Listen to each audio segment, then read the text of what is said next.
Ladies and gentlemen, order in the court. Today's proceedings finds the people versus James McGill. Legal troubles got you down. Bosses refusing to pay out. Hit and run leave you stunned. Drug lords in your future. Maybe not, because he'll get your case dismissed. He'll get you the defense you deserve, but only if you say the words. Oh no, I need legal ramifications, Jesus. I need legal representation. Whatever shall I do? What do I say? Oh, wait, I know. Better call Better Call Saul. Saul. So, without further ado, let's begin. Judging Saul. Gavel, gavel. Court is now in session. You will atone. All right, that's right, Dragon. Tonight, it's all fun and games until someone gets their heart broken. Yeah. See, Okay, the real title of this episode should be, the sad tragedy hour. So, Dragon, so you know sad. what? It's really interesting because I have, generally speaking, really, really liked this season. I think, I do think there were a couple slow episodes towards the, in the first half of the season. You and I can both agree the boxing scene is probably like maybe a low point of the show It's as far very, as like, do we really need to see this? but again, too, like one misstep in 6 seasons, I think that's still rather impressive. But Dragon, as you know, I feel like I had a little bit of issues in regards to pacing the last couple episodes, just in regards to like, okay, like we know how this is going to shape up, like. Dragon, with I think pretty much all of that is kind of washed away in this episode, and I think this episode, honestly, Dragon, it kind of frustrated me that last episode. Last episode was really good. Don't get me wrong, great performances. It kind of frustrates me that I feel like the Better Call Saul fandom. And granted, I know they're all really good episodes, but I kind of feel like right now we're kind of, because we're all so hyped about about the series coming to a close. Every episode we're getting nowadays is like, best episode ever. That's the best episode of the Albuquerque verse I've ever done. I'm like, all right, cool your jets, guys. It wasn't like, it was great, but it wasn't like an Ozymandias. Come on now. Dragon, here we go. This is probably definitely maybe in my top 5 episodes of the series. I mean, this is a benchmark one, man. This is hard to watch, but in the best of ways. I really love this one. I think it's just very artfully done. Anyways, Dragon, I could just kind of sit in here and talk its praises all day. We just need to go through it. What do you think?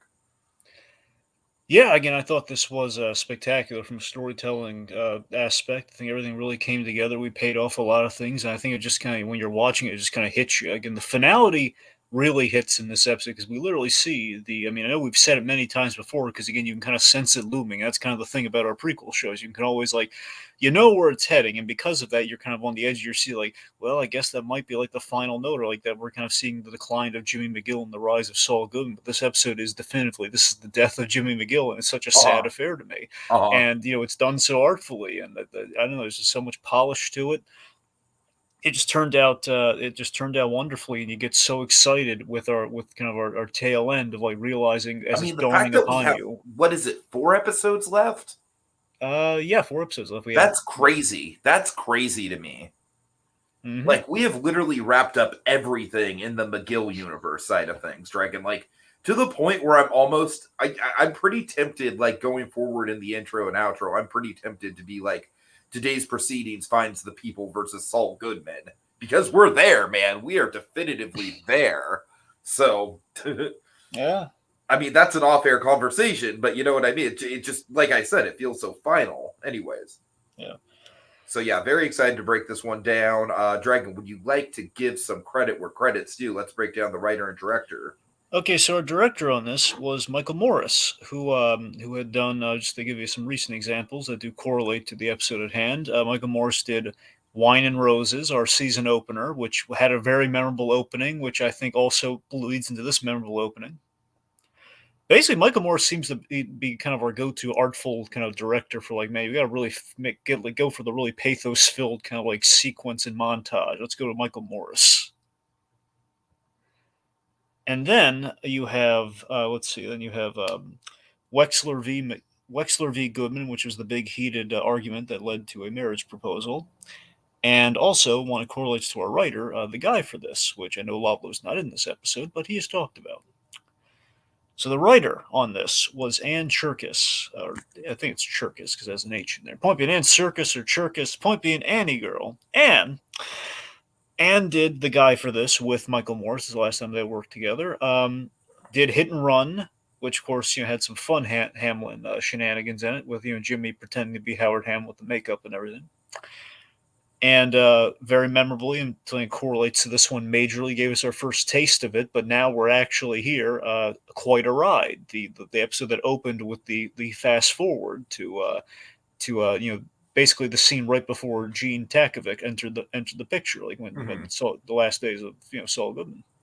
So very effective pairing. And one note I want to make before we go any further here, because now we know it's been confirmed, and unfortunately, at the rate in which we're cranking these out, it didn't quite line up this way. But last episode was indeed the episode in which Bob Odenkirk had his heart attack on set. Wow, that's pretty crazy. And I mean, you can tell, like, in this episode, like, Jimmy is going through some like devastating shit emotionally, not to mention the obvious trauma that he's like trying desperately to bury. So multiple levels of heavy acting going on. So yeah, I like circumstantially I could see it. Like, this is a hard scene to play, man. Yeah, Vince Gilligan, he spoke. I mean, I'm not sure if it's like the scene. Do you know if it's the scene? What do you mean? Like the breakup scene? That he had the heart attack? Did you not? No, I said last episode, Tiki. Last episode. I'm sorry. I'm dumb. Stay focused, would you? Okay, I'm sorry. Go ahead. Anyway. But Vince Gilligan, the Insider podcast, he talked about this, and he got really emotional over it. And apparently, I got to tell you, Tiki, it sounded a lot more grave than the media had made it out to be. It's the way Vince Gilligan told the story. It seemed like he was actually dead on the thereund there, and they revived him with there's a name for it. It's not the defibrillator. It's like kind of like a shorthand for like a little the little defibrillators you see like almost like a fire extinguisher in a building. Yeah. It's like one of those, like an EM something, like an automated electrical defibrillator of sorts. Point being, yeah, saved his life right there, and that's got him to the hospital and everything. And like the moment there was like a gasp and silence on the set, and just kind of like a panic. And it was a scary scene. I don't know if it was like when he went down when he was facing Hamlin on the ground or what, but imagine? Jesus. That's what I'm saying. Think about it. He's not in a lot of that episode we just watched was really cobbled together around the fact that they did not have. They probably only had so many scenes they had to shoot with him before they had to. There was a lot of editing magic. That's actually, now that you think about it, yeah, Jimmy really doesn't have a big role to play. He's pretty much just like tied to the chair most of the episode. And when we bring him back, he's not really saying anything. Mike's doing all the talking in that last scene. So really, he has like two scenes in that episode, if you think about it. Oh, that's crazy. That's crazy. Yeah. So it's a little food for thought. So anyway, the last episode now, the book's closed on it. We're gonna press on with this episode. Okay, so Dragon, there's once Better Call Saul is done and over with, Dragon, in about a month's time from now, there are two rankings that I want to do in particular. One of them I think should be an obvious one, which is basically just like ranking all the seasons of the Albuquerque verse. And then the other one I really want to do, Dragon, is I want to do a top 10 Albuquerque verse montages, because this one, Dragon, this one might be the first one in Better Call Saul. We've had some really good ones. But when I think Better Call Saul, like the GOAT, the greatest of all time as far as montages go, my mind instantly goes to Inflatable. And Dragon, This is like, the comedy drama mask, where one half is the smile and one half is the sad face. Yes. This is like the drama side of that montage, Dragon. It's like, I love this montage so much. It's so artfully done. It feels like Oh man, I mean, Dragon, gush about it, This, bro. this is what I'm saying. Very much, again, Michael Morris, I think, did an excellent job because he opened the season with an equally effective montage. Only now we very much like, again, that was more of like a mystery montage. This is more like what's happening. Like the mystery has kind of been complete. We've seen the mystery unfold. And again, we pay off that opening in this episode at the very end. So it's really Michael Morris is absolutely the right guy to direct this. But I love the whole we had like we were seeing the house, the extravagant house being packed away, and we had no idea where Kim factored into that. And now we're seeing with Perfect Day, we're seeing the direct aftermath of All again the this. theories of Kim being behind the scenes and pulling the strings. Nope. No, no, no, no, no. But Wouldn't it be yeah, so crazy if she really was? It just wasn't in a romantic way. I mean, we still have episodes left. The next Wouldn't that episode, be a twist, Dragon? well, I want Like, to jump. there was like no romance left at all, and she was basically like his domineering boss behind the scenes. Well, again, let's save some I'm of just this. saying that'd be a fucking twist, man. Well, again, let's save some of this talk for the end, perhaps. Okay. I don't actually think that's gonna happen. I'm not even gonna bring it up in spec, but I'm just saying that'd be a killer twist. Right. Regardless, I like that we mirrored the artfulness of which we opened the season with this in terms of our directing. We have fantastic transitions in this montage, and obviously really good song choice with Perfect Day. Think about it. It's the day right after the last episode that Mike said, just go about your day. It's like the morning of while they're doing their work in the apartment, cleaning up the blood. And I love our transitions where we go from I love the transitions. Yeah, the one with the blood to the bloody the dead body in the photo, which Dragon, I'm sure me and a lot of other people for a split second, like, did you have this as well? Like, oh my God, is that Kim?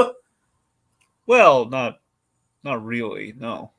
Like, I'm just saying it's a blonde woman. It's just like, I don't know. Well, yeah, but I mean, we directly saw her in court, though. I know. But I'm just saying, I feel like there's a parallel that needs to be made there, though. Like, I feel like at the very least, it's put in there to kind of like be on our guard. Like, okay, like, like this went down, but Kim's still not out of the woods, man. No, it kind of feels like if Kim were gonna die, it would have been last episode. All right, I'm looking too much into it. All right. I'm sorry. I was throwing it out there. That's how I felt about it, but sure. I'm just saying, it also just her dealing with a dead body case, like right after this shit goes. No, that point I agree with you on. All right, that I feel is more intentional. There we go. Yes. There we go. Anyway, but yeah, I mean, I love like the whole the coffee to the blood in the bucket during the cleanup, and then then the blood on the ground being wiped up to Jimmy, the ketchup on the lunch. Oh my God! Yes, I feel like one of my favorite shots is just Jimmy having lunch and dealing with the prostitute clients.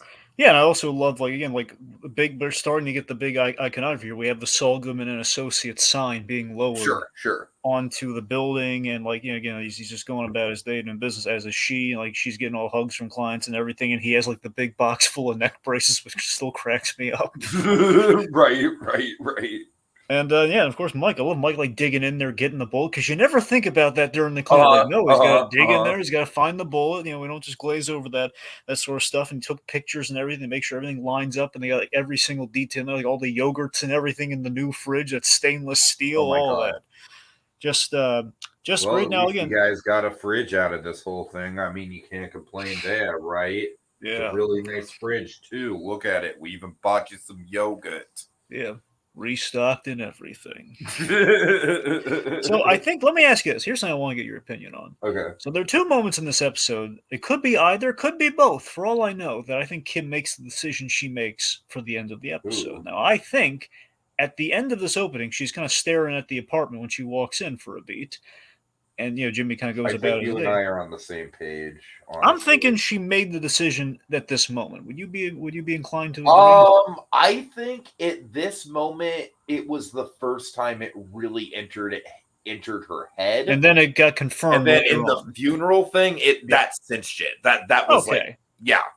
There you go. Okay, I can buy that. All right. I feel like at this point, she is obviously more shaken up. Don't get me wrong. I don't want to diminish Jimmy's trauma. It's obvious that what Jimmy's going. It's not his first rodeo, though.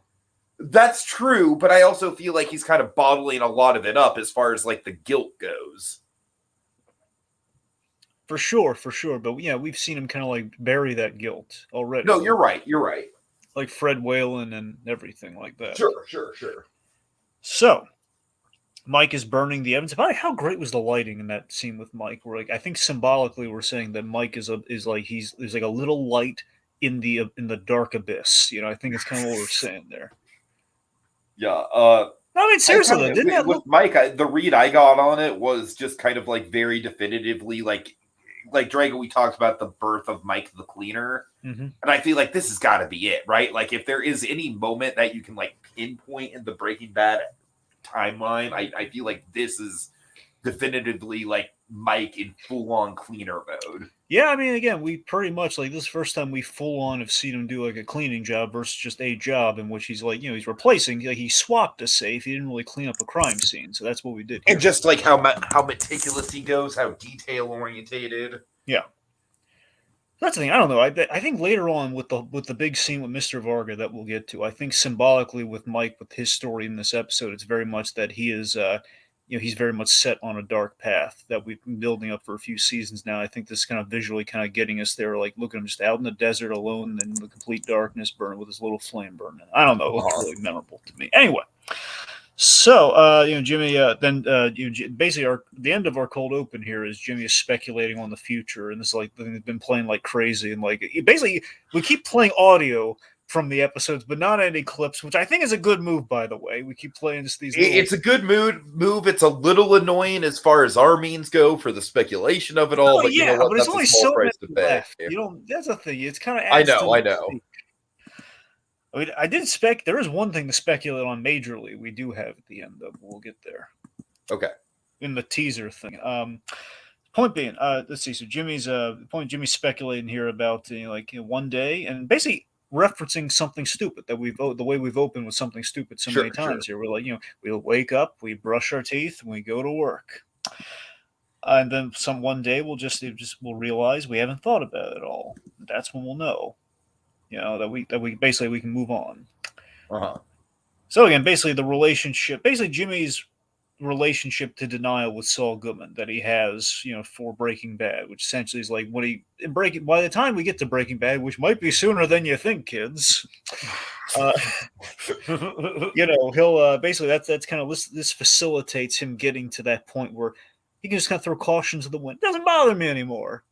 He's all good times. I feel like by the time we get to Breaking Bad, it genuinely does not bother him. Exactly. So that's kind of like the day and I he's feel like the loss here. of Kim is exactly what tipped him over that edge. Well, absolutely. And I love the storytelling in that. But anyways, we'll get there. We'll get there. Okay, so meanwhile, Gus Fring. Bum, bum. Yes. All right, so Gus Fring. Now, this is a great aftermath. I didn't conceive of, but I should have. I felt stupid that I didn't. Like, yes, but the cartel is not going to be too pleased with Gus Fring, but bear in mind, though, Lalo was thought dead, so all this is really great. So Gus Fring is summoned to Mexico. Now, Tiki, I don't know if you realize this when you're watching. It kind of really fully dawned on me on the rewatch, like how significant this really was. Gus Fring has only been to Don Eladio's place in the entirety of the series. No, it dawned on me. It dawned on me the first viewing, yeah. I mean, like 3 times though, like a 3-act structure, perfectly. Right. No, that did dawn on me too. The 3-act structure of it all. Yeah, I had the same thought.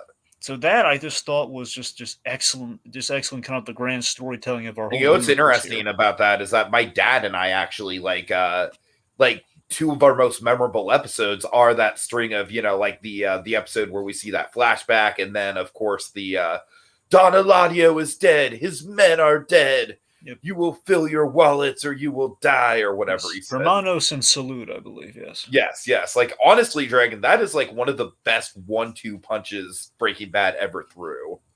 Well, absolutely. And, so my dad and I still go back to that as just like an example of how good Breaking Bad could get. So that's I just love that it's only 3 times. And remember, Eladio does not trust Fring, so bringing him here is a really big deal. Just to bring him to the moment where he's smart enough to realize this guy might one day want revenge. Right. So anyways, the thing about this this setup, Dragon, as you know, I've been a little bit critical. If I have anything critical to say about the past couple episodes, it's just that on the Gus side of things, it's all exciting, it's all suspenseful, but at the same time, it's like, all right, obviously Gus is going to get out of this alive. Dragon, for this particular scene, I feel like there's a lot going for it that I didn't necessarily get, like, let's say in the Lalo face-off, where it wasn't necessarily about like if he's going to get out of it alive. It's more so like I know there is an element of how he's going to do it with Lalo, but I don't know. But I feel like it's a lot stronger as far as like with the Lalo thing. It was mostly just him being a good shot.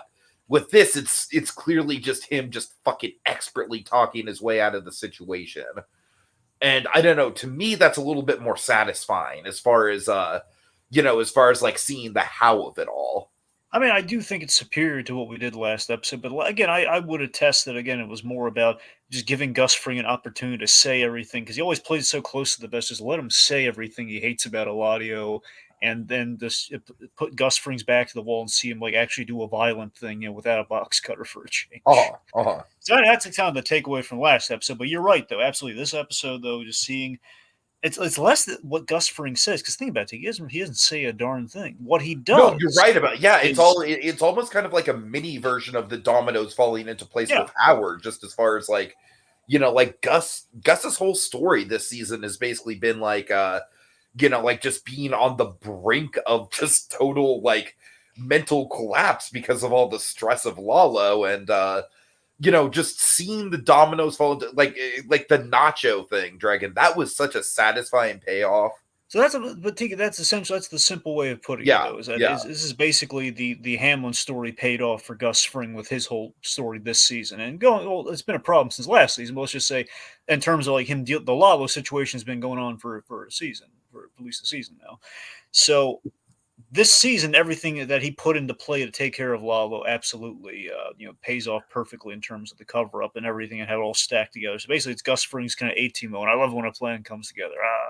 Exactly. So this is essentially that for him, and it's just marvelous to see it unfold and him like is having the tension of seeing like I have no response for this. Like, doesn't warrant there's a response. There's a few details I really love about this. There are a lot of details I love about this. What do you got? Okay, so one of the key details that I really picked up on was the fact that the cousins painstakingly went through letter by letter to write out that note. I love it. Yeah. I know. I'm with you. I love that. Like, I just love we keep mounting just how serious and how big a move this is for Hector Salamanca. Like he really thinks this is his opportunity to finally kill the Chicken Man. So he's like, I have him where I want him. Lalo's dead. I mean, surely Eladio's always liked me more. I've always been the golden boy. I'll be able to. Because I mean, why the heck is it? That's what's frustrated him so all these years. This guy insulted you very minorly, by the way, because Hector Salamanca always self-important. Like, hey, loyalty, blood for blood. We're your soldiers, man. Show us some respect. Of course, he's gonna like me. Why the heck is he keeping? Again, he always kept Gus Fring around because, again, the thing I want a Gus Fring prequel for. He's the Chilean national, whatever that means. Right. God, every time I watch the flashback origin of Gus Fring, it's like the only reason you're alive is who you are. Like, who is he? Who is he? No, that's true. That's true. So fascinating. That's like the one stone we need to unturn in the Albuquerque. The one stone. All right. Somehow. Anyway, point being, this is Hector's big shot. Maybe a movie. He takes it. Yeah, sure, whatever. Even a docuseries, whatever. I'll take it.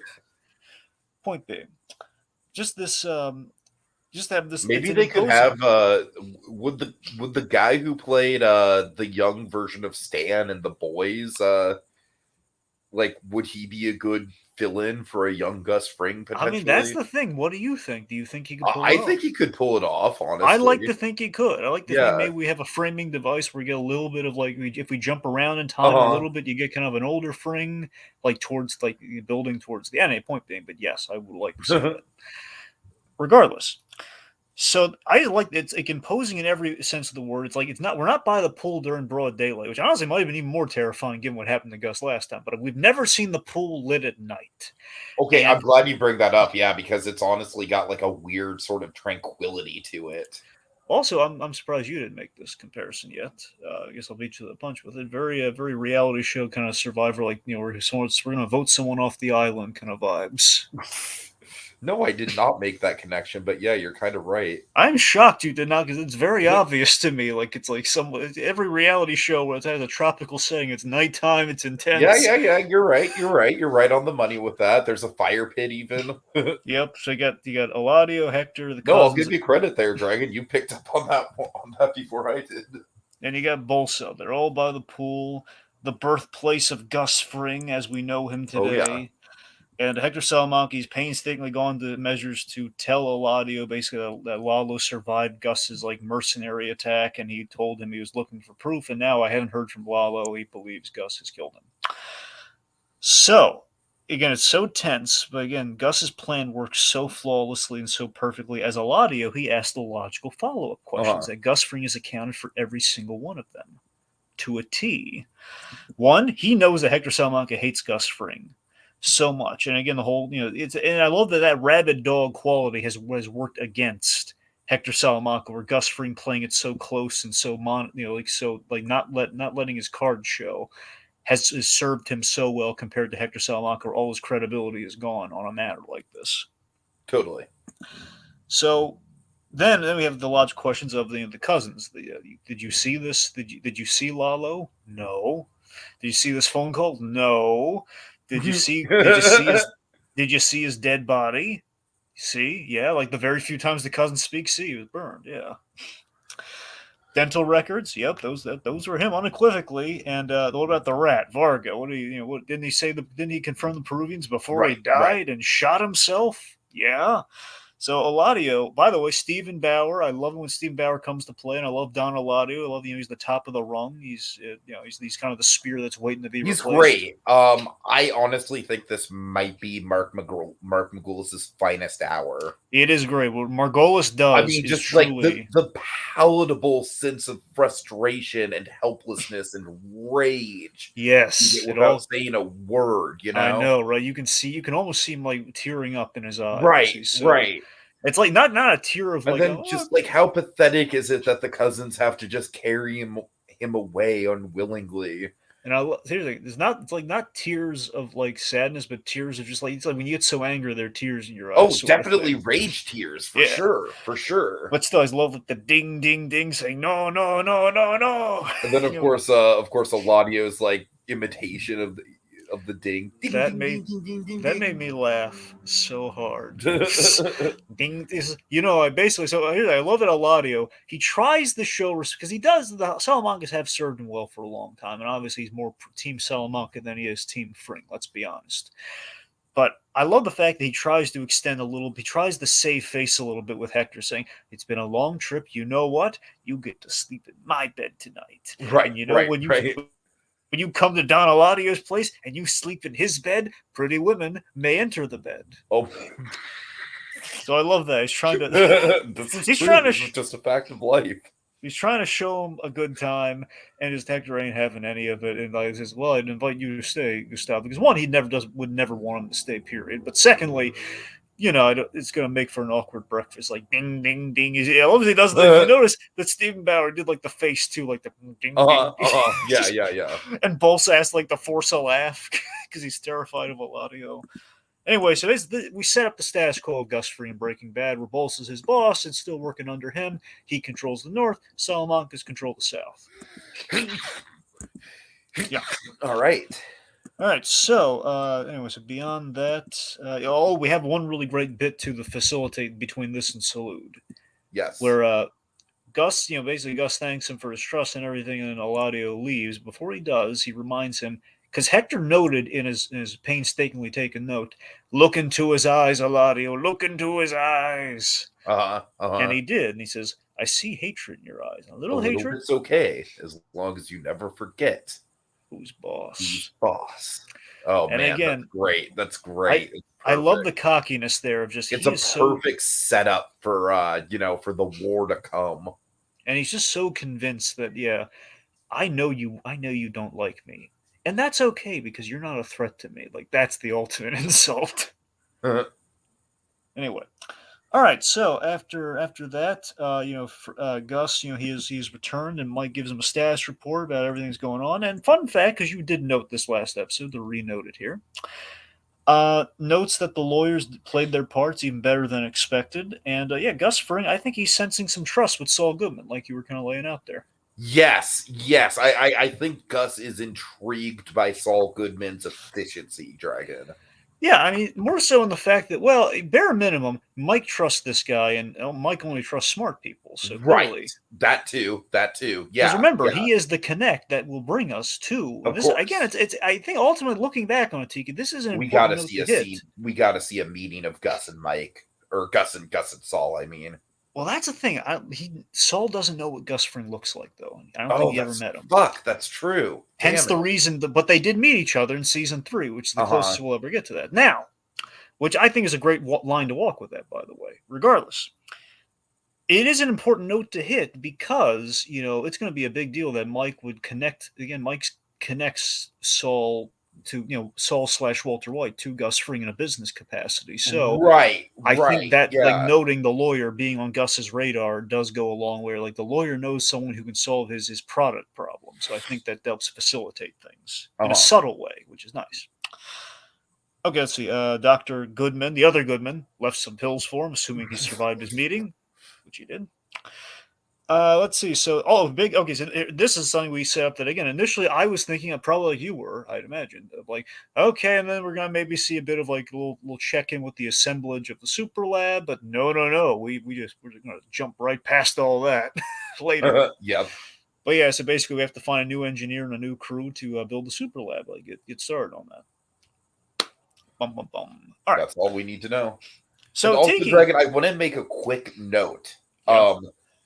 The performance from Esposito when he walks into his house and opens the blinds, and just the palatable sense of just like the weight being lifted off of his shoulders, and like, I can breathe again. You know what I mean? Yeah, it's Gus for enjoying his humble existence. Like, I Yeah. mean, you just really feel that relief because the whole season has just been in basically Gus Fring in anxiety spiral mode. Which we've never seen before. Right, right.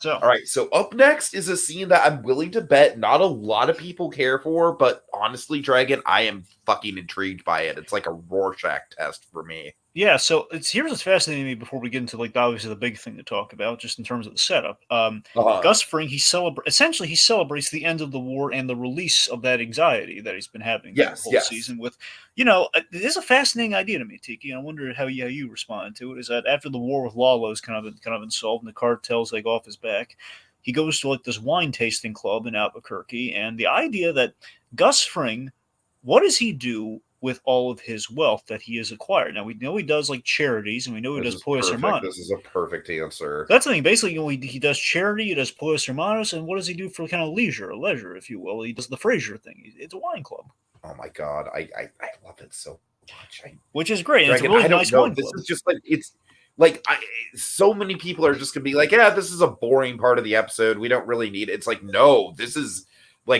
Gus Fring operating on a level we've never. This is Gus Fring in his natural habitat. I will confess something. Now, Okay. initially, and this was after once we got to the later part of the episode, I kind of like I saw how the puzzle pieces fit together here. But initially, I was thinking, I mean, this is a lovely bit of character work with Gus Fring, but I do wonder if it's just like we're just kind of feeling our oats and having fun with having like a nice kind of character beat with him versus like something that like every part of the Buffalo kind of equaling story. And I was fearing for a moment this might be like kind of a briefer version of the boxing scene, but then it No, occurred to me. no.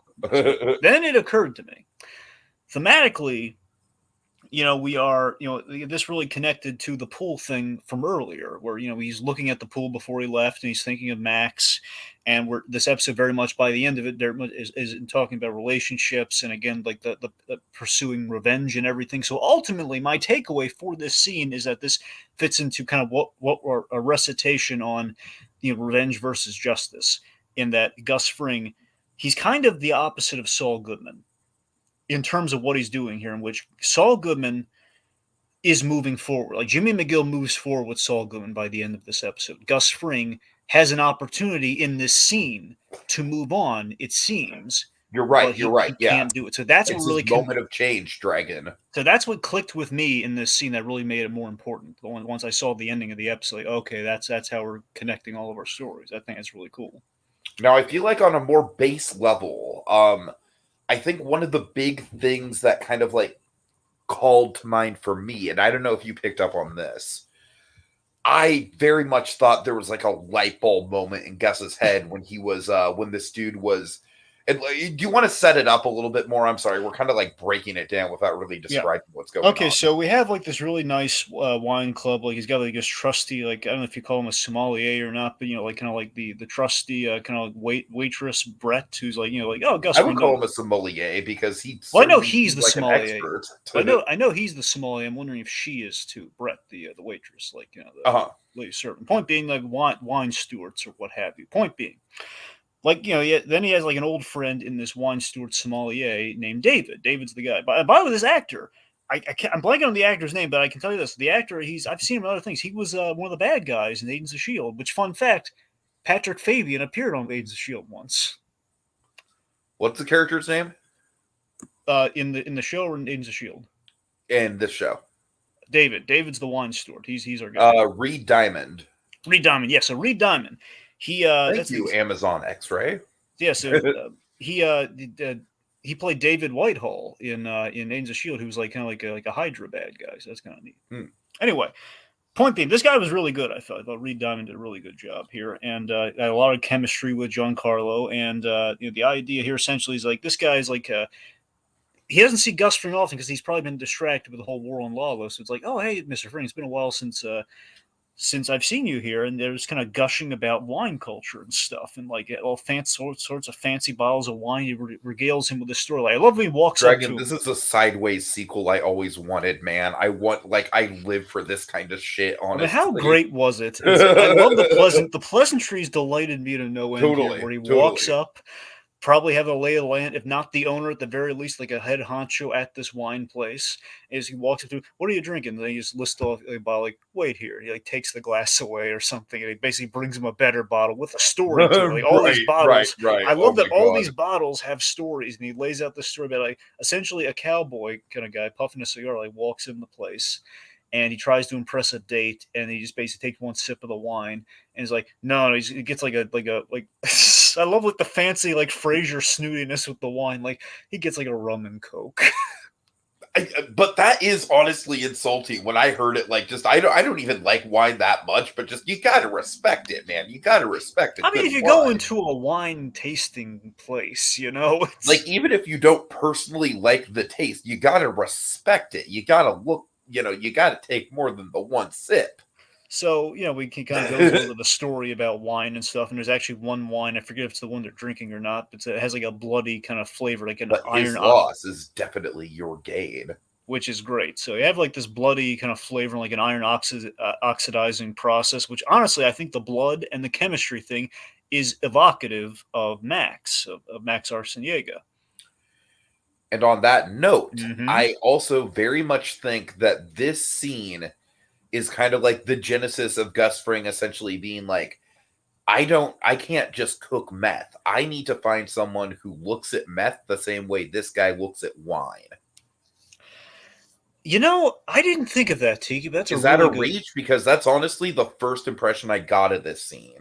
Here's the thing. I think I had the basic read on the scene. I think a lot of people did, in which it's that.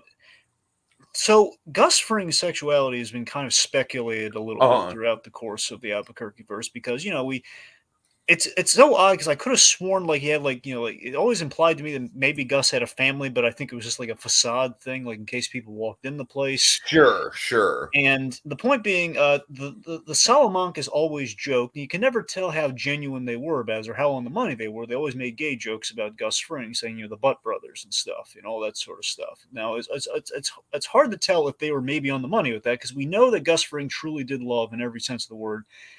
Max Arciniega. We did, absolutely. And it was left ambiguous whether it was like a brotherly thing or if there was something more there. But again, there was always such a sense of passion behind it that there was always an implication that because of the mockery that the Salamancas laid out there, that maybe there was actually something there. Now, this scene seems to, in a really nice, classy way, I think the scene really kind of confirms that he has, at the very least, he has a friend and or possibly a kind of maybe a future partner in David that, like I think this guy reminds him of Max. That is my basic takeaway from the scene. Now, whether it's a romantic sense or not, I guess it's for an audience to decide. I kind of read it as I think the scene felt very romantic in tone to me. Like he has an No, it does opportunity, for sure, for sure. like in one way or another, he has an opportunity to make a new friend or more in this character and move past, his hatred and his revenge, like basically moving on from the person that he lost, that his whole revenge has been tethered Oh my around, but he god, chooses Dragon, not do you to. know what this is?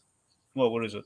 This is basically the Fuchs running gag from Barry season 3, but played absolutely straight. Well, yeah, it's one person versus many, but yeah. No, I know, but I'm just saying it's basically like, okay, here it is, like your whole everything you ever wanted on a silver platter, but nope, I can't because revenge. I will say, Revenge, damn it. I will say to your point though about the chemistry of it all. I mean, remember, Yes, like yes. Max was the chemist, and I think that's why he was always had like a fondness for Walter White, and that Walter White was maybe indicative. The same thing, Gail Bedecker and Walter White, that these guys were very passionately into the chemistry, as assumedly Max was as well. So perhaps Gus Fring really, again, he sees things in people, and perhaps he sees like a pride and a precision in their work, particularly in how it applies to the Yeah, chemistry. yeah, totally, totally.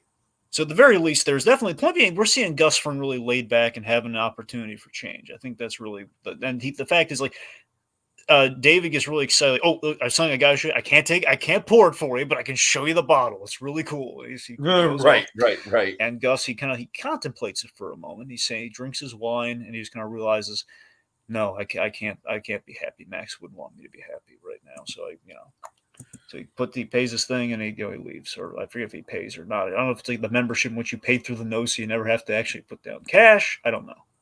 Do you remember if he Pay. He paid? does pay. Oh, he does pay. Okay, never Yeah. mind. So he did pay. Okay, there you go. Pays the tab and he leaves before poor David can show him his awesome wine bottle. Yeah. Dragon, what was the awesome wine bottle? Now I want Okay, to know. I know what the awesome wine bottle was. I don't know what the other Really? wine Was it bottles on are. the Yeah. podcast? No. I remember from the episode, Tiki. It's a geek hole, I believe is what it's called, like a geek hole. Okay.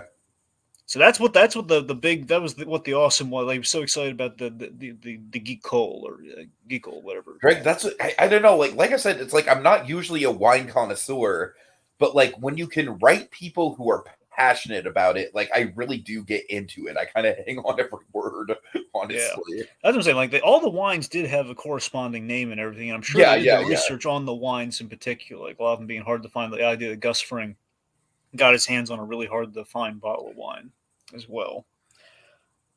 Anyway, All right. So we are back with Mike. We love Mike, by the way. that we do. We love that SOB Jonathan Banks. He's a wonderful man. Give him a And chair made Dragon, of I would Emmys. like to think that like Mike, not Jonathan Banks, but just Mike Ehrmantraut is like listening to our podcast and he's like, Tiki, I get around to Mr. Varga, but there are bigger fish to fry right now, all right? Now that the nacho situation's taken care of, I'm gonna do it. Just very annoyed. Like priorities, man. Like I imagine him pulling that line he said to Jesse Pinkman. I forget if it was during it was during the barrel, I think, or the barrel of the train heist when they were coming up with the idea. Like, kid, you give me heartburn. It's like Because I Tiki, did for you give me several heartburn. episodes be like, why isn't he going to Mr. Varga? Right, take it easy, kid. You give me heartburn. All right, anyways. Yeah, so Mike here, he basically he's storing everything away now that the war's over. He's like putting the gun away because he doesn't really need it in like an emergency situation right now. And while he's doing that, he does happen upon the thing he took to protect Mr. Varga, the ID, and this leads to a lot of guilt over Mr. Varga, basically in the exact, almost identically. Obviously, the circumstances are a little different, but pretty much in the position Mike is in, only not knowing what led to it. Right. Where basically Mike lost the son, and in this case, Mike played a role in this, and he feels really guilt-ridden about it, and he's seeing like the parables to the loss of his own son, so he basically gives Mr. Varga the dignity of giving him closure, so he's not going to be just wondering, like, why has my son never called me back, and just like imagine, like, not having the answers. So, oh my God, Emmy-worthy scene with Jonathan Banks. We have this heartbreaking scene where Mike breaks the news to Mr. Varga outside between this fence. Mm-hmm. It's really well staged, really well shot. I like there's like a little bit of distance between them, and because it kind of feels that way in the scene. I just love like I'm sorry. he won't be found. I just love everything and how this was written. Like it's not like so listen, I should tell you something sad. Where it's like no, he's laying it out in the most kind of adult kind of like these are the facts kind of way. But he feels Sure, sympathetic. sure. Like he will not be found. It was over quick. He felt no pain. And this is the thing that elates my heart with what Mike said. He fell in with bad people, but he was never like them. He had a good heart. Like that's Totally, totally. that's the closure that he because I don't know, that's the thing that I think Mike could always sense that he obviously wanted out of the game and everything, and probably for the sake of his father. So giving his father like a little bit of peace of mind that like it wasn't as bad as you thought. Like he was just it was in a rock and a hard place, literally. He wasn't there Absolutely, willingly. absolutely. Yeah, for sure. I For think that sure. really counted for a lot. And I'd like to think, even though he wasn't revealing that in the scene, I like to think Mr. Varga did take solace in that. I'd like to think. Hmm. So then we have, justice, there will be justice with the Salamancas, basically alluding to And that Saul. is the thing that really does kind of set Varga off. It does, and I love Mike thinks he missed like he needed to translate justice or something. Like my Spanish isn't good. Just That's these. actually like one of the few times we see Mike Ehrmantraut genuinely a little flustered. Yeah, I know you're right though. Yeah, because this is a sensitive scene. He feels like he's botching it. Yeah, yeah, yeah. Right, right. So so he kind of takes this news a little. I love that Mr. Varga takes the news rather bravely. Like he's not breaking down. He's not crying. It's not like a whole thing. But But he is telling it like it is, man. and this is the thing that My boy is fascinated me. gone. I'm sorry, go on. You gangsters speak of your justice. You're all the same. So that line I feel is super important in the path in the arc as a whole for Mike Ehrmantraut. Because think about it, Totally, totally. his whole perspective, honestly, the perspective of a lot of honestly all the Gus Fring side of things. But let's just focus on Mike. Mike alone as a character, he killed the men who killed his son, thinking that would be the end of it, and he kind of kept bringing that with him and the guilt, and like he thinks that would have like maybe solved the guilt that he had, but then he sees Stacy struggling because of what happened, because of the corruption, because of the crime, and I think ultimately Mr. Varga is saying like all this revenge, it's never going to end. You'll never get justice. You just Haven't need to you find seen The Last of Us Part 2, Michael? I'm glad you actually slightly get that reference. Anyways. Okay, the point. Trying to go somewhere heartfelt, but okay. The point being, it puts everything in perspective. The fact that he went out for revenge, and ultimately, Mike Ehrmantraut, what does his revenge get him? He dies like a gangster. He dies from a gunshot wound. His family will never see him. Yeah, know what totally, happened to him. totally. So that's basically laid out the tragedy of Mike Ehrmantraut. Honestly, the tragedy of a lot of our characters in Breaking Bad, where they delude themselves into thinking there's like a civility in crime. Where Mr. Varga is absolutely correct. Like they are gangsters ultimately, and they are all the same. Even though Mike does put himself, kind of as like again Mike, Gus, and to a degree Walter White until the very end, they do think they can be civil in this business. Dragon, I want Mr. Varga to just somehow outlive every other Albuquerque verse character. Yeah, I'd like to think like outlive Holly. Okay, that's maybe a little much. I know. No, but seriously, I just loved how that writing worked on that name. Like, wouldn't it be a lovely note if at the very end there was some sort of cameo with him, some sort of like, look, you lived through it all. That'd be nice if, like, Jesse, when he was just driving by, he's kind of, and no Caminos drove by him. Yeah, that's what I'm saying. Anyway, we wouldn't need to give him like a moan or like a line or anything. He just drives like, oh, you know who that is? It's just a Varga. It's a Jesse Varga. It's Oscar Schindler. Anyway. No, but oh my God. Point being, though, the fact that we don't really have any more scenes with Mike in the episode, I think it's a really good, like, given that we're going to jump to Breaking Bad, this is like the last Better Call Saul scene, like prequel-y scene we have with Mike. This, this before we get to the basic. Absolutely, I think so. Yeah. Essentially, we evolve to the midquel. That's where we're going next. We go from the prequel to the midquel, then the sequel. The season has leveled up, Dragon. But yeah, I like that as a prequel note. Is like the perfect ending for Mike in terms of like, yeah, you're not going to find peace. Totally. Okay, so speaking of not being able to find peace, yeah, oh God, so This is the thing that really broke me, man. We go to HHM, the memorial. It's like more like the after party after the Dragon, funeral than this that. really just like the end of the era. I mean, what else is there to say? Like they're changing the name of the place. It's gonna be a firm that has like no relation to either McGill or Hamlin at all. Robert Yeah. Redford's not there. Is the senior Hamlin? Yeah. Assumedly, Mr. Hamlin probably passed. I So. know, I know. So regardless, though, but seriously, we have the Memorial HHM, and this there's What probably really fucks me up about this whole situation is just like the giant pictures of how his great face. how great are the giant pictures? I mean, it is first of all, I feel like it's right in line with the ego of Hamlin. You know what I love most about those pictures? What? I love that they look very on brand for like stuff that Patrick Figgs does have an active social life that he will like post on like a Facebook or something. Actually, him and Tony Dalton are currently road tripping together, and it's adorable. But that's the thing because they do hang out at that house when they seriously they all the Better Call Saul cast members are all Yeah, friends and they yeah. hang out at the house when they bunk down and read lines while they're shooting in Albuquerque. So regardless, but I'm saying like the fact that he's done like charity golf tournaments like Jonathan Banks and stuff, and just the fact that it's like the fact that he's done golfing, he's probably done stuff like Hamlin, like These are cycling. these are probably just fucking Patrick Fabian vacation. I know that's the thing. When I saw those pictures, like man, these look like stuff from like Fabian's social media that we blew up in the pictures almost, like with Oh the god, exception that'd of be that one great. where he's in the office. But Like of course, everything else. symbolically, Dragon, last episode we had a big emphasis on staring Hamlin, dead Hamlin, right in the face, and now there's the face just staring right back at him. But all smiley and everything. Uh-huh, uh-huh. So that's the thing. Don't But worry, Jimmy. It's not your fault. I just like that we're kind of framing Howard Hamlin kind of like a Frank Wells to the company. He was the adventurer, the explorer. He was cycling. He, Totally, he totally, was yeah. scuba diving. Look at how active and happy he was.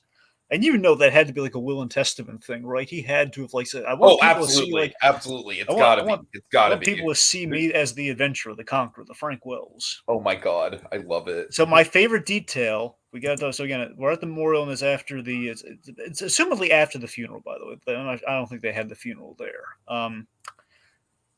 They have a new trash can. Yes, yes. Very first introduction, very first episode. Full Jimmy's kicking, circle, full and circle. Bookends, Dragon. Bookends. the reason he kicked that trash can was out of hatred for Howard Hamlin. So he's moved past the hatred for Howard Hamlin that he had way back in season 1. So they fixed the trash can. Sure, sure. So that's just wonderful. So they're thinking like 20 minutes in and out, so we can basically we can show up and then dissuade suspicion It'll and be a dissuade her. long 20 minutes. That it will be. That it will be. So Schweikert informs us about HHM basically ever since Howard Hamlin's fall during the Sandpiper Can I just case. say, And this might be the last time we see Schweiker, yes, and he's just been such a great supporting character. that he has been. Because remember, he was initially you think like he was maybe a mustache twirler, but no, not at all. He's just a guy doing his job. Yeah. Like again, credit to Better Call Saul. We humanize the lawyers. Honestly, like this is a fucking little tiny detail, but it warmed my heart so much when he corrected himself. Like, see you later, Jimmy. Saul. Yeah, it's like he's really making an effort. Oh my god. That he is, and I don't know. Like, if that's the last time we see him, I feel like that's a pretty damn complete character arc. I think it's the last time we're going to see him. Honestly, I think it's the last time we're going to see pretty much like our, at least the majority of our lawyers. Like, we can go to the courthouse again, but I think the majority. What of if our we big just firms, see a montage of like the other lawyers and their lives have all just been ruined by Saul Goodman? Well, I mean, I think maybe I don't know. Anyways, regardless. But yeah, so Schweikert here basically establishes that since Hamlin, botching that meeting and then his death, HHM's, like numbers are in the toilet and they had to downsize and change their name. And basically it's now called Bruckner Partners. Which just sounds so wrong, Dragon. I know, right? Didn't you feel like kind of unclean, like Bruckner Partners? What? Honestly, Dragon, I feel like this could be kind of like one of those like weird, like metaphorical deaths in a way. Well, that's what I was about to bring up, though. Yeah. So this is where the thing really like hit me in the solar plexus in the episode. When I heard Bruckner Partners, it dawned on me especially, and then Jimmy's reaction, I think, kind of like visualized it. Like when I heard that, I was thinking, this is the episode we killed the name McGill, the whole legacy of who he was and Chuck and everything we spent like roughly almost 6 seasons with. is gone now. Jimmy McGill, with that name coming off the building, McGill is completely wiped from the face of the earth. Totally, totally. And it's dawned on you, and I think it dawns on Jimmy too, that his brother is complete. There's no more Shadow. It's all Saul Goodman now. Mm-hmm. So just really a daunting moment. And then they see Cheryl and they pay their respects to Cheryl, obviously feeling Oh, this guilty is going over to go a lot better than that went. Yeah. Dragon, this had me on the goddamn edge of my seat, man. So let's see. So she's basically questioning, Howard Hamlin going out a drug addict, as everyone's saying, and they were the last people to see him. So she's really asking what's going on here. Like, what did you guys talk about the last time you saw him? And roughly, like Jimmy's playing it. It's like this thing where, as lawyers, they're not admitting to wrongdoing, which again is part of the plan and part of the con, right? Sure. So I do love that Jimmy. I think Saul here, he genuinely does voice the season 1 arc with Howard. That I didn't leave here on the best of terms. Howard, I always was jealous of how close he was to Chuck, and I was basically, I was jealous of him, and we did ride each other. I was more mean to him than I should have been in terms of like Right. back in season 1, which is absolutely true, and I think he's absolutely being genuine in his apology there, which he's kind of glazing over the rest of it. And it's, I threw bowling balls into his car, all that. So but still, I think he's got to at least know about the bowling balls. Yeah, and that's the thing. She pretty much knows the bowling ball things absolutely was him, and I think I think he's probably connecting the dots there unofficially without dredging it up. But yeah, we had our pranks, yes, but nothing severe that he equated to towards the end. So Kim. So then basically the burden falls to Kim here as they lay out the story about the whole. He basically pounded on the door about the Sandpiper case. So she's just very doubtful. So Kim does something that, in one way, you could look at as she's putting her mind, basically giving her closure, but in the negative. Like this is this fucking was brutal. Like it is. Like for someone who goes through mental health, Dragon, this is the worst that you could possibly do to your conscience, man. Well, yeah, essentially so brutal. Kim gaslights her, but possibly for her own good, depending on how you look at it. Like to give her closure, but in the wrong. Right. And just man, the tailspin that does to Kim's consciousness, and I love this whole Mr. Direct, this whole game that they've been expertly crafting the whole time of I don't know, is Kim gonna break bad? She's even worse than Jimmy. It all fades away in the sense that she is a good person, Jimmy is not. She might be skilled in the con, but she has a heart. So that's the thing. I think we see a really firm line drawn here that we then reveal in the next scene. But it's that Kim, she does this seemingly so naturally. It's kind of scares Jimmy a bit, and you can see it in the scene, like how naturally better than him at this that she really is. But it breaks her conscience. It really she did it as swiftly and cruelly as she could. I mean, don't really not hurt her feelings or anything, but did it in kind of a way that was it's bulletproof. Did it in such a bulletproof way that cannot be refuted. And Kim knows it can't be refuted. She basically manipulated the situation in the most cruel way she could. That would basically draw the matter to a close. But I think it's all of her mojo came out in this moment. And then it was just kind of gone. And she's, for her conscience, all the goodness that is in her, saying, you can't do this anymore. Okay, that was the line. We passed the line. You're done. So, also, poor Cliff Maine just in. I know that's the one I want to talk about. Yes, I know. It's the thing I want to. Ed Bigley Jr. Oh He's my just god, kind of the awkward third wheel in the conversation. Well, no, not really that. I mean, my God, Ed Bigley Jr. He breaks my heart in this scene because think about it. Kim lays out the whole this fake story about she caught Howard snorting one night, which is basically the bulletproof move, which is utterly ruthless.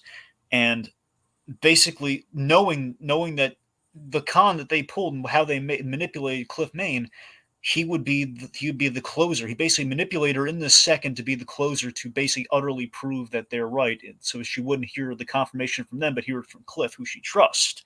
Right. That this is Cliff, tell me, did you see anything suspicious? Any signs? Yep, I sure did.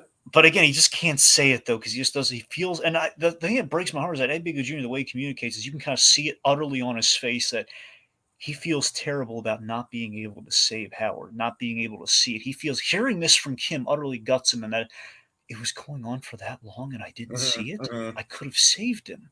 He's having an Oscar Schindler moment, Tiki. Oh my God. But yeah, it's like melt some Emmys down and give this man a tie pin. Dear God. I mean, I'm still vouching for like he should. First of all, he should be on the cast. I still think he should have been on the main cast this season. I Honestly, mean, seeing how often he did pop up, I mean, probably yeah. but anyways, So the point, Jimmy's a little chilled to the bone here. They go to the garage, and Jimmy's thinking maybe she's not going to be good with this, and then she kisses him in the garage, but it's a twofold kiss. It's one, it's it's a a kiss of goodbye like, kiss, Dragon. It's classic. That's a classic move. That's a classic breakup move. but initially I'm thinking it's like, oh, thank goodness. You might initially realize like, oh, thank goodness you're alive, and that you didn't end up like Howard. But ultimately, yes, it is a goodbye kiss. Which And that's that's honestly what I read it. What I read it as is from the moment it happened. I did. I don't know. I was so sucked in. I was kind of like I was still maybe dazed by what we just saw. I didn't think about it Nope. that way. I was like, I honestly, I thought like, oh, that's not a good move. That she's not even saying anything. I Like thought it was that's like not a good sign. I read it as like the chilling thing of like, okay, she's not taking away the moral here, but no, she absolutely was ultimately. So Uh played huh. Uh greatly. huh. Anyway, so she based so the idea by the way, this is in a 24-hour cycle. So in the morning they do the thing, and then later on Yeah, she's in the same it outfit. all happens in one day. It's so crazy.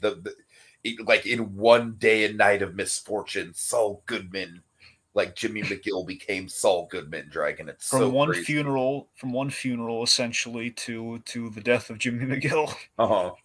So the idea is she after like when she left she like went to the bar, wrote a letter or called somehow, and she basically we learn in court she appears in court very nervous, clicking that pen. It's a really good shot of that pen clicking, by the way. And she is basically, long story short, she's very insistent to the judge that she will be unable to try the case. He basically drags it out of her, kind of in a hilarious way, like kind of drags it out of her.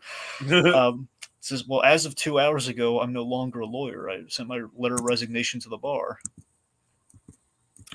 And it's like, didn't you feel stupefied? Like, oh my God, I mean, the breakup's one thing, but like, she's not a lawyer anymore. That is what really sucked, is seeing her throw the career away.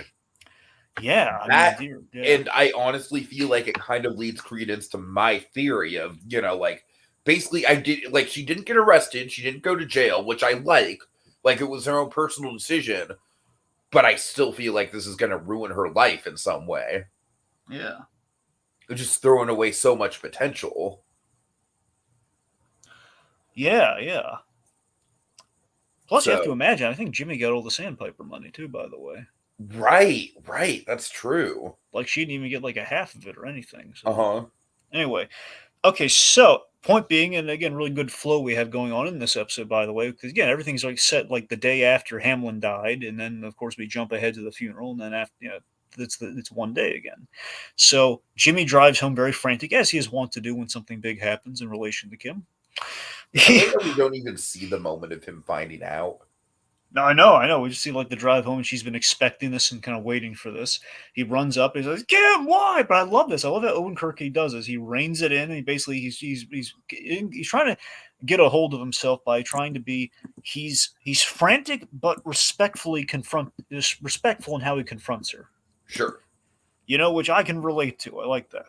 So I love that he knows that it was. Look, I know it was traumatic, but essentially we can't let Lalo win. You're a lawyer. You're your clients. You help people. It's who you are. And basically, Saul Goodman defines himself as a lawyer. That's all he has. And think about it, Mhm. Tiki. After HHM went away, that's the death of Jimmy McGill. So he literally has nothing. Jimmy McGill is gone. He has nothing but Saul Goodman. So he is a lawyer. So if she is not a lawyer, he's got nothing. Like again, Kim Wexler is the only remnant of Jimmy McGill left after everything else is sanded away. So if she goes, all Yeah, he has absolutely. Absolutely. is the thing he was uncomfortable with becoming. But it was like it paid the bills. And I love how it's like he's not even really focused on the relationship or the ramifications. He's just focused on her career at this point. Yeah, yeah. I mean, like until Gene's like a shell of a man. So I guess Saul Goodman has not much to be left with, and he's really afraid of that. Mm-hmm. So yeah, so Kim, I love how kudos. And I believe she got the Emmy nomination. So kudos to Ray Seahorn for what she did here. Where the way she plays this scene, the idea is like she is. I like to think she's touched by Jimmy's determination, Yeah, but yeah, has made up her mind and she's not going to change it. yeah, yeah. Which It then leads to sucks. the The utter scene just heartbreak. sucks to watch. It Because I really didn't does. And again, me, the first time I did not see this coming because again I was still hopeful. Okay, maybe it's just going to I be like, didn't see it coming either. Honestly, I feel like I got kind of like hoodwinked into the whole Kim Breaking Bad theory. yeah. I mean, I just basically Jimmy walks into a room and she tries to stop him, but he walks in and he basically sees like everything in the middle being packed away. Like the idea is she's leaving him, not divorcing him, but probably separating from him. She's basically leaving Mm. and like packing her stuff, and which is odd given it's her condo, but still. I like to think she's going to give him the condo. They'll sort it out later, whatever, what have you. But I don't point really being, think it matters. I feel like that's one of those. Like, it doesn't matter that we don't see him acquire the Statue of Liberty. It doesn't matter yeah, that we don't. no, that's fine because regardless, he goes in a second. He goes on to say we're going to move out of here anyway, so it's fine. I'm just saying. The point being is Right, she's right, exactly, my exactly. Yeah. point. You're right though. It doesn't matter. The point being she's packing everything up and basically and leaving him. And this is like, and she has this great call like, you asked me last season, am I bad? Are you bad for him? But no, we're bad for each other, Jimmy. Mm-hmm. And the idea that Howard Hamlin's death is just a proof of all of that. And then she drops the big bombshell. Tiki, what was the big bombshell Jimmy did not know about? Oh yeah, that she knew about Lalo. Yes, and I love that we didn't forget about that. I love that we kind of kept that going through the season. Oh god, yeah, she knew. Mm-hmm. And then we hit the big character beat. The reason that ultimately the spine of the reason she breaks the relationship here is she let this happen because she didn't want the Because she was scam. having fun. It was all fun and games. Yes, it was all fun and games, and she didn't want she didn't want to end the scam or the relationship because Mm-hmm. she knew that Jimmy would like remove himself from her to protect her, and she didn't want that, and she wanted the scam to happen and everything because of the fun and games, as you said. So yeah, and I love like this. Jimmy's like, no, this is about Howard. I Yeah, love how he yeah. says that. It's about Howard and that effing Lalo. That's great. So that's the thing. So without Kim Wexler, Saul Goodman has lost his soul, the love of his life, and kind of the pep in his step for living. And she walks out, and then we leave him alone. And then we have like our big gobsmacking finale where, Oh yeah. Oh oh yeah. Oh god! my So god. we pay off the mystery of the season. We see the house that Saul Goodman bought, the gaudy tribute to bad taste house that is Saul Goodman's house. And we see him wake up as a broken man. He's having like one night stands with prostitutes and like animal prints, sheets. We see his closet. By the way, we got a The detail hairline dragon, the fucking hairline. which in Breaking Bad he had like the comb over hair, like the Oh comb over man. mullet thing. So we have that. Also, copious Odenkirk ass. Yeah, we knew Copious. it's the second time we've had him drop trow this season. It's the third time in the series, I believe, actually. Uh-huh.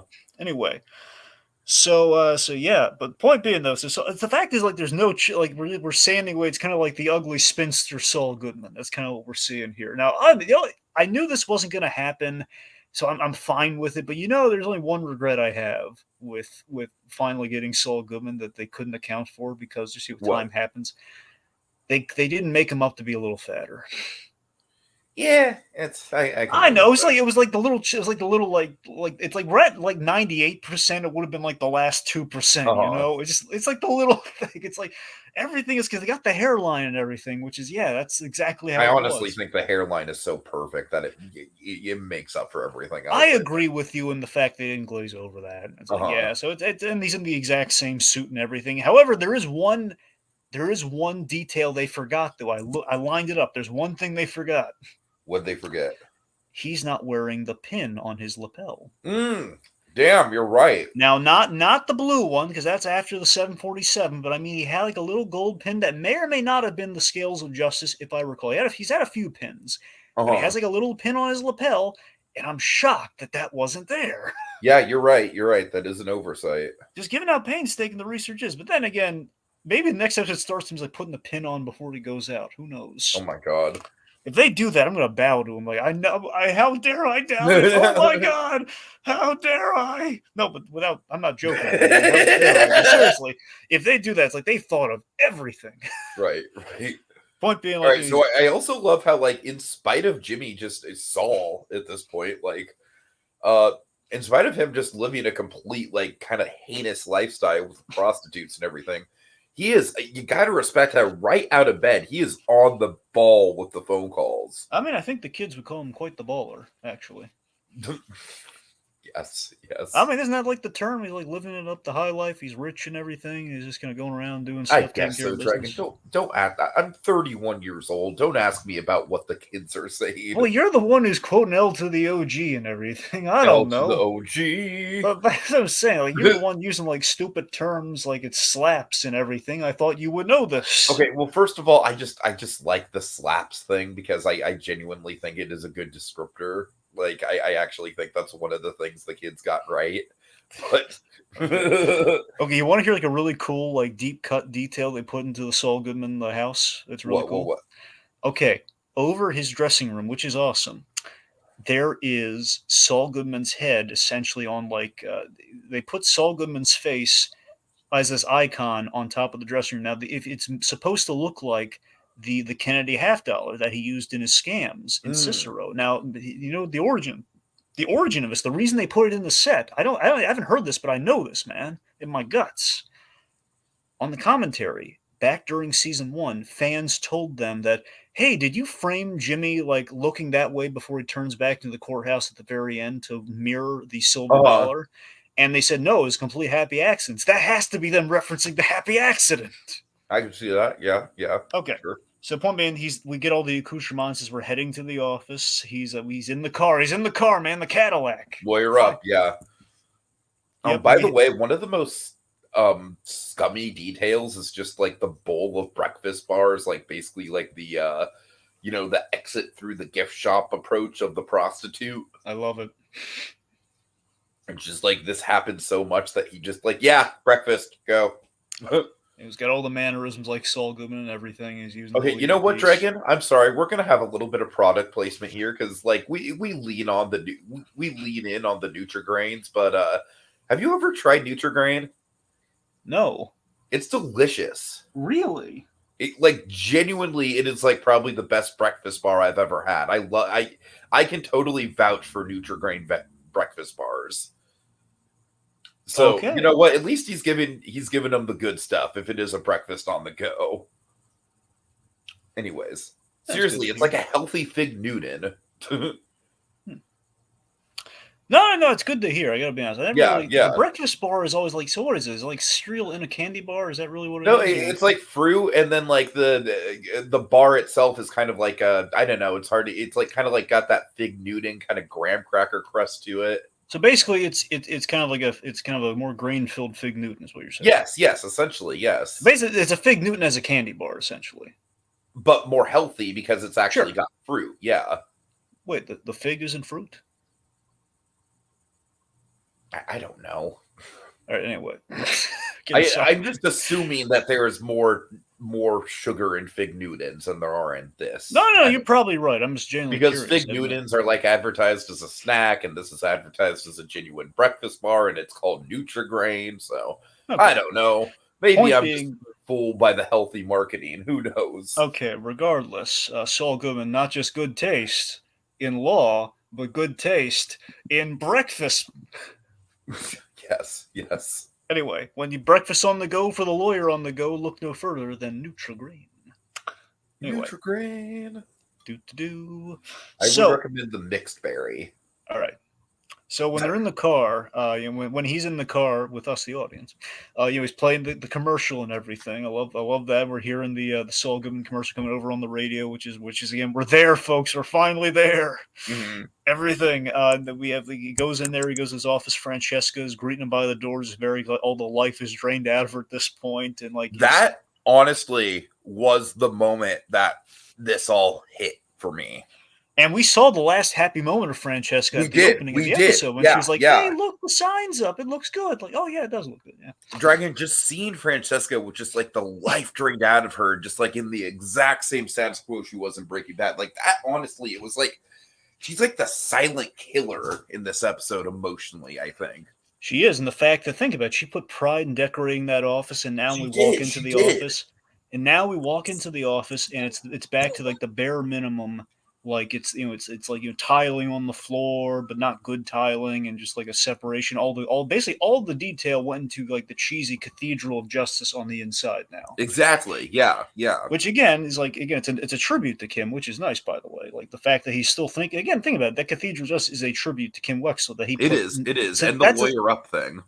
yeah, so that's the thing. So those two are basically like kind of living tribute. He's trying to homage Kim Wexler, even though he is kind of they're somewhat divorced.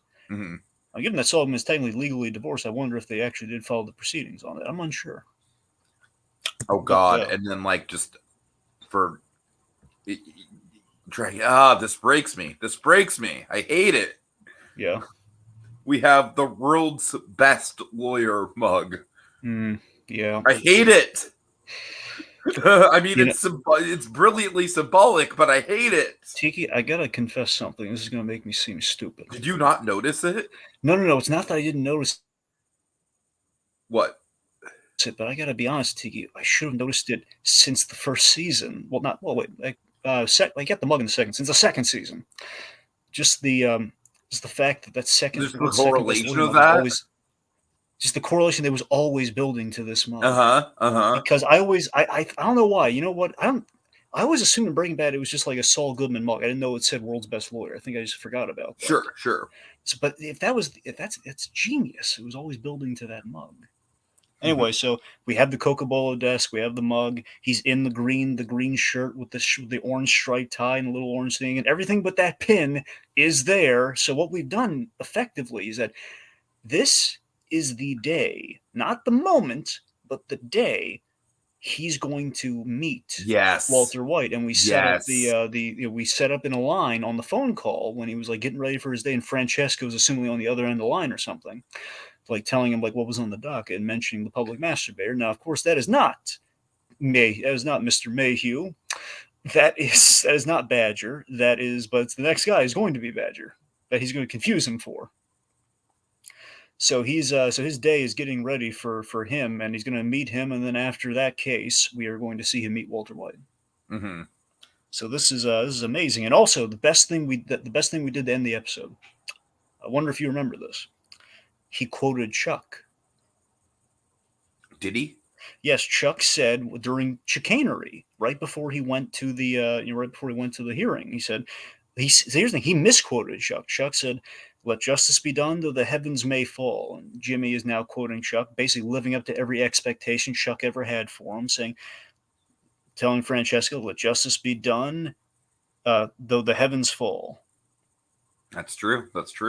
So I love that. So he's living up to Chuck, like everything he set, the low bar that he set for him, and predicting everything that would happen. So it's like poetry, Tiki. It rhymes. It rhymes, indeed. But gloriously, though, it actually rhymes in a beautiful way. Instead of a way with a lot of misas thrown in there. Oh God. Yeah, that's it. It's sad to say that's the episode. So I have a feeling we need to make a phone call. Oh yes, we do, Tiki. All right. So I'm gonna try. I want you to go with me on this. I'm not gonna tell you exactly how this is gonna go, but I'm going for something thematic here. Okay, so get ready.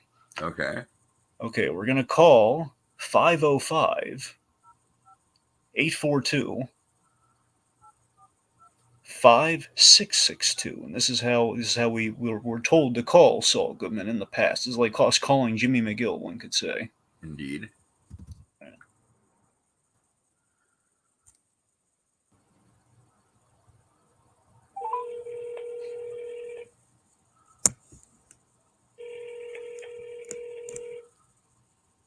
You've reached Saul Goodman.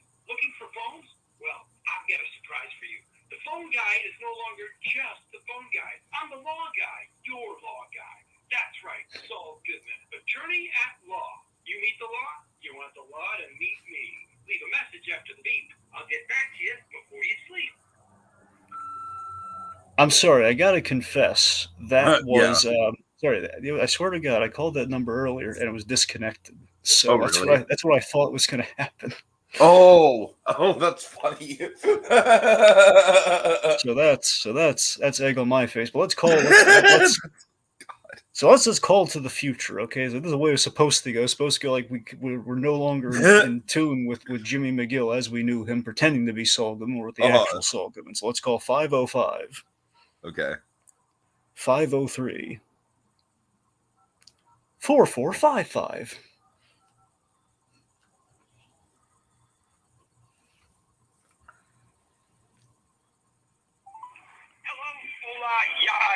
You called Saul.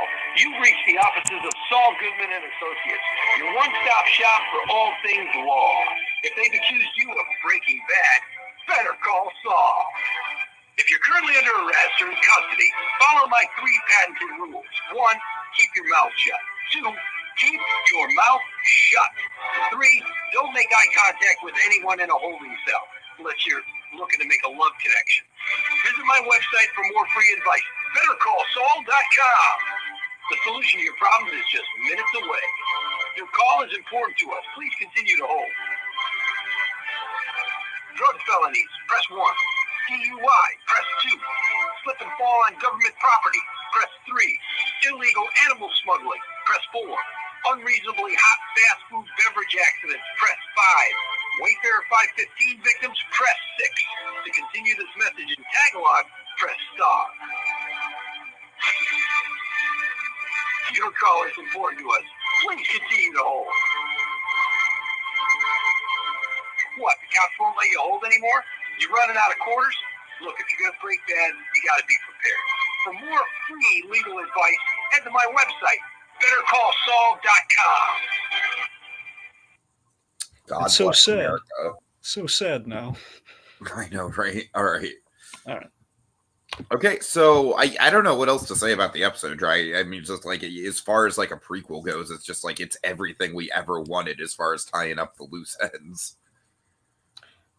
Well, I guess the only thing I can do is really quote Marlon Brando. It's a bleeping Valentine, reference to the Superman movie from '78, which, by the way, was the vintage that Gus Fring had bought of that wine. It was '78. Oh, nice. Right. Okay, so Dragon, at this point with Spec, it's like I honestly kind of just want to just sort of like go where the ride takes us. It's like I honestly I'm more curious about like how we're gonna get through the 4 episodes than what is actually going to happen. Like, because we can probably pretty clearly guess that the last episode is going to be all Gene all the time. Actually, they did something in the promo, in loose sense, in which you saw a black and white image of the strip mall. Uh-huh. Well, not the strip, of the mall.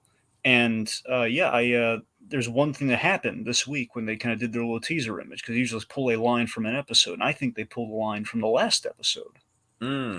I think it sounds like Gene's going to make a very boisterous move in the last episode. That's going to be that's what I think it sounds like. Could be. We'll see. All right. So okay. Remember, kids, when you get that phone call, make it count. Better Call Saul. Saul Goodman and Associates is the one-stop shop for all your legal needs. We could totally be lawyers. And with that, we are adjourned. I'm sorry. The Totally arrogance of youth. Yep.